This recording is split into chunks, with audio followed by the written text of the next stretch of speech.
Halo,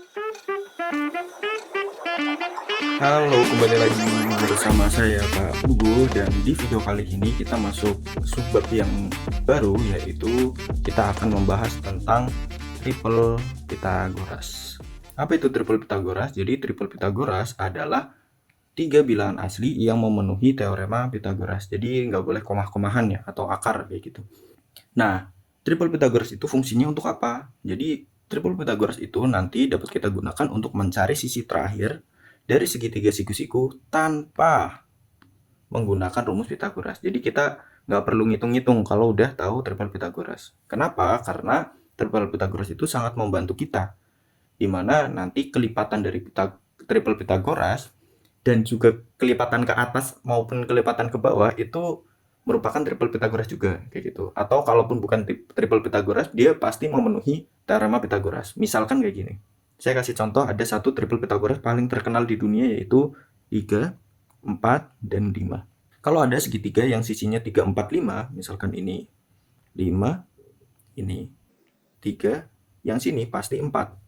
Kayak gitu. Siku-sikunya ada di depan sisi paling panjangnya, yaitu ada di sini kayak gitu. Nanti kalau misalkan ada segitiga sisinya ternyata 6, 8, dan juga 10. Ini juga sebuah segitiga siku-siku. Kenapa? Karena ini kelipatan dari 3, 4, dan juga 5. 3 kali 2 jadi 6, 3 kali 2 jadi 8, 4 kali 2 jadi 8, dan juga 10. Ini adalah 5 kali 2. Dimana 10-nya ada di sini, terus ini 8, ini 6. Kayak gitu. Siku-sikunya aja di depan hipotenusanya, yaitu di sini. Begitu juga kalau misalkan kita menemukan segitiga yang sisinya 1,5, kemudian 2, kemudian 2,5. Nah, ini juga segitiga siku-siku juga, karena 1,5 ini adalah 3 dibagi 2, 2 ini adalah dibagi 2, dan 2,5 ini adalah 5 dibagi 2. Nah, itu sedikit gambaran tentang triple Pitagoras dan juga fungsinya. Kita lanjut ke slide berikutnya. Nah, triple Pitagoras itu ada banyak sekali. Bahkan saya bisa bilang triple Pitagoras itu ada tak terhingga banyaknya. Karena setiap kita menemukan triple Pitagoras, maka kelipatannya, kelipatan ke atasnya itu pasti akan jadi triple Pitagoras lagi, kayak gitu.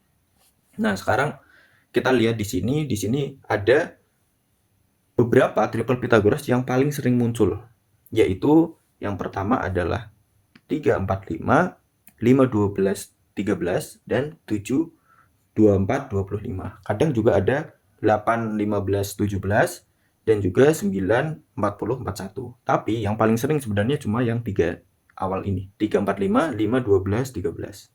Terus ada 7, 24, 25. Tapi ya kalau kalian bisa menghafal 5-5-nya akan lebih bagus gitu. Dan juga kelipatannya. Misalkan ada 10, 24, berarti sisi yang terakhir berapa?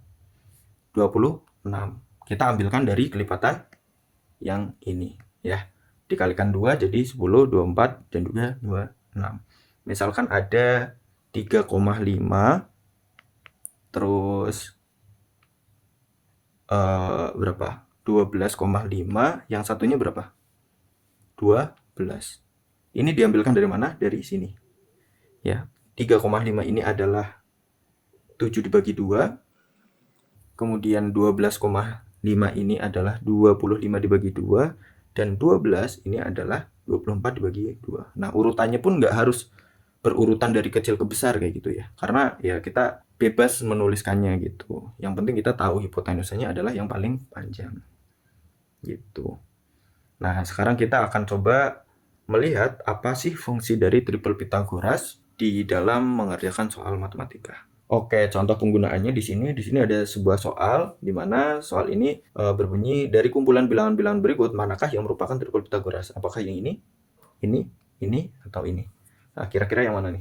Untuk bisa ngecek ini, kalau kalian ketemu soal kayak gini, langsung aja kalian masukkan ini ke dalam rumus Pitagoras, di mana C kuadrat sama dengan A kuadrat plus B kuadrat. Oke? Nah, C kuadrat ini pasti yang sisi paling panjangnya. Misalkan yang pertama, itu berarti sisi paling panjangnya 8. 8 kuadrat berapa? Kita akan ngecek 8 kuadrat apakah sama dengan ini enggak. Ngeceknya dibalik aja ya. A kuadrat plus B kuadratnya dulu. A kuadratnya berarti 3 sama 5 ya nanti. 3 kuadrat ditambah 5 kuadrat. 3 kuadrat itu 9, ditambah 5 kuadrat itu 25, menjadi 34. Sementara C kuadrat sama dengan 8 kuadrat. 8 kuadrat itu 64. 64 dan 34 sama enggak? Tidak. Berarti yang pertama bukan triple Pythagoras gitu.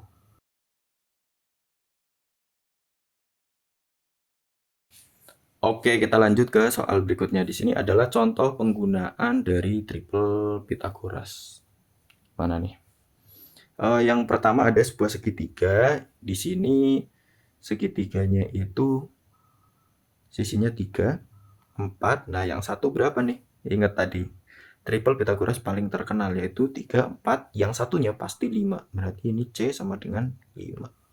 Nah, kita bisa ngitung ini tanpa pakai perhitungan rumus Pythagoras. Cukup pakai triple Pythagoras.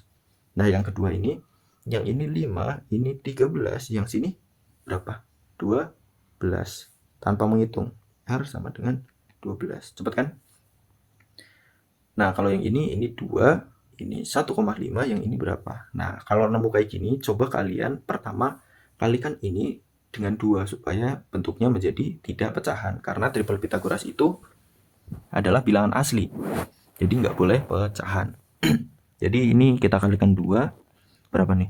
Jadi 3, ini kalikan 2, jadi 4. Nah, berarti ini nanti 2C sama dengan 5 itu. Atau ini nanti 5 dibagi 2 pasti. Berarti C-nya adalah 2,5 itu. Nah, oke guys. Yang nomor 4 ini tadi salah ya soalnya. Bukan 28 tapi 48.